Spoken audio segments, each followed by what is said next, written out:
Bonjour à tous et bienvenue de nouveau à French with Alicia. Today I will talk about article partitif. It's not an easy one. I hope I will be clear enough. I should be. If not, let me know. So article partitif. What are they? They are used in front of a noun that is uncountable. Like, I drink water. We would never say in French, je bois eau. That's impossible. It's uncountable, but you need to have some kind of article, which is l'article partitif. So I drink water. Water is feminine in French. Eau, l'eau is a feminine word. So in that case, I would say, je bois de l'eau. In two words. D-E and then L apostrophe. Why apostrophe? Because you want to avoid the double vocal. That would be de la. I'll put it easier. Like, I drink beer. Je bois de la bière. Article partitif, féminin, singulier. Just have to get used to it. You just have to get used to the fact that you cannot have a noun, even if it's uncountable, that has no kind of article. So you cannot use l'article indéfini. Je bois une eau. You're not drinking one water, you're drinking water, some water. So in that case, you have to say je bois de l'eau, de la bière, de la, in two words. But also to refer to abstract things and concepts. Doesn't have to be uncountable, but sometimes it's just, well, it is actually, because it's abstract or it's a concept, so you cannot count it. For example, you have patience. You have patience. I couldn't say tu as patience. Literally, that wouldn't work. It's a word, it's uncountable because it's a concept, but it's again something feminine and singular, so I need to put de la.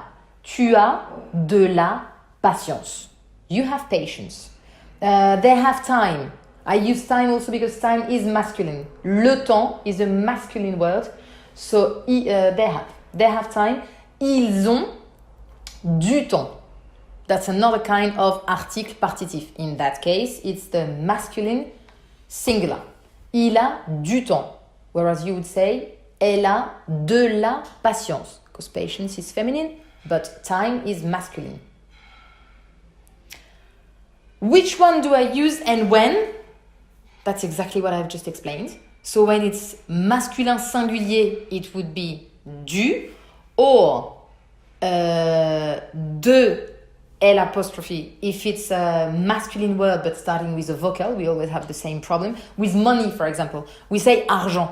Argent is a masculine word, but it starts with A. So you couldn't say j'ai du argent. Well, you couldn't. No, because the double vocal du argent for the flow, it doesn't sound well. So we say il a ou j'ai de l'argent. D-E-L apostrophe. Il a de l'argent, even though it's a masculine concept. Il a de l'argent. Du argent. Always think, oh, double vocal, that doesn't sound too good. J'ai du temps. Il a de l'argent. That's for the masculine singular noun. And in feminine, with feminine words, we had it before. So, tu as de la motivation. Feminine singular word, or tu as de l'empathie. You've got empathy. It starts with E, it's a vocal, so again, we wouldn't say tu as de la empathie. Too many vocals. Tu as de l'empathie. Tu as de la motivation. J'ai du temps. Il a de l'argent. I think that you would probably translate these sentences without any kind of articles or anything, or maybe with some. I think that in all these sentences, you could say some, just as much as you would say nothing. But in French, you can't say nothing. You have to put this article partitif, and it's very important. One mistake I hear very often is j'écoute. When I ask my students, for example, what do they like doing before going to bed, and they say j'écoute musique. I listen to music. That doesn't work. J'écoute musique is feminine and singular, but it's a concept, an uncountable concept, but I need to put this article partitif. J'écoute de la musique. I practice yoga. Je fais yoga. Doesn't work. Je fais du yoga. It's an activity, it's a concept thing, yoga and stuff. Right, but it's masculine, singular. Je fais du yoga. J'écoute de la musique. Okay. I'll give you like a couple more sentences. Il boit du café. le matin. Il boit du café le matin. He drinks coffee in the morning. But if you say, he drinks a cup of coffee, a mug of coffee in the morning, il boit une tasse is a mug, de café. DE, une tasse de café, and not une tasse du café. Because now you put like, you decided to reduce this liquid to la tasse. So I say une tasse de café.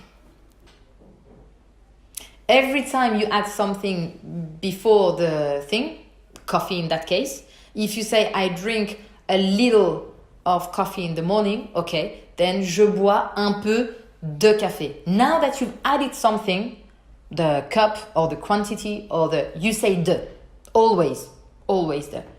It's only if you just say I drink coffee, je bois du café. I drink a bit of coffee, je bois un peu de café. It's not easy.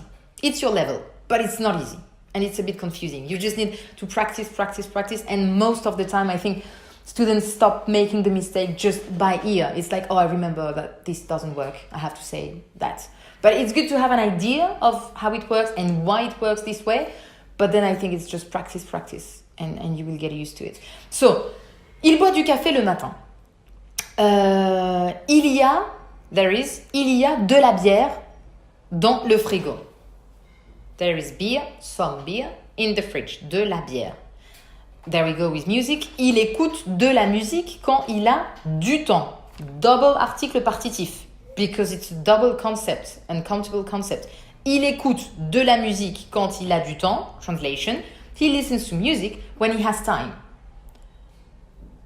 But this, like the literal translation that I hear very often, really doesn't work. Il écoute musique quand il a temps. It's just not correct. You really need to remember to put the article every time.